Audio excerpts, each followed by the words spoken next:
গত 2023 সালে 20 মার্চ বলালী ক্লাবে আমাদের দলকে সুসংগঠিত করার জন্য শ্রীনগর সিরাজি খানের শীর্ষ নেতৃস্থানে যারা ছিলেন তাদেরকে একটি সভা আহ্বান করেছে দলকে সুসংগঠিত করার জন্য বলালী ক্লাবে 54 জন।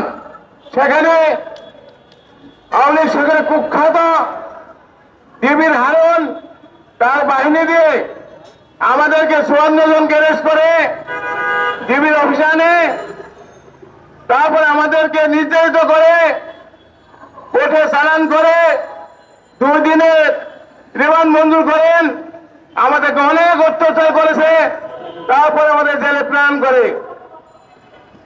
সাংবাদিক ভাইয়েরা আপনি সুন্দরভাবে লিখবেন, আমরা শহীদ প্রেসিডেন্ট জিয়া রহমানের আদর্শের সৈনিক, সেই হিসাবে আমরা দলকে সুসংগঠিত করার জন্য আমরা বলালী ক্লাবে বসছিলাম আলোচনা।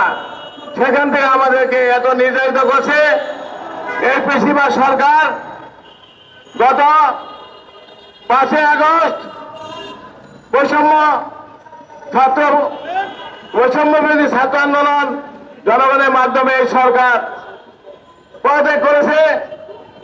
তাই এতে অনেক ছাত্রদের জীবন চলে গেছে, শহীদ হয়েছে, অনেক জনগণের জীবন চলে গেছে, তাদের রোহের মাগফিরাত কামনা করি।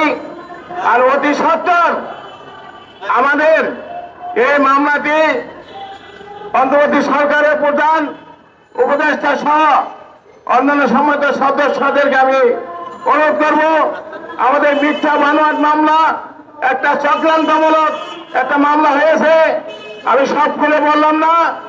আমরা শহীদ প্রেসিডেন্ট জিয়া রহমানের আদর্শের সৈনিক হিসেবে কাজ করে যাচ্ছি। এই দলের প্রতিষ্ঠালগ্ন থেকে আমরা দলের সাথে আছি, দলের সাথে থাকবো, শহীদ প্রেসিডেন্ট জিয়া রহমানের দলের জন্য আমরা কাজ করব। কিন্তু একটি কথা, আমাদের দলের মধ্যে যারা আছি আমরা শ্রীনগর সিরাজি খানে, তারা আসলে আমরা বিএনপির লোক, সব অন্য কোনো না। আমরা শক্তিশালী, আমরা আগামী দিনে দলকে সুসংগঠিত করতে পারবো।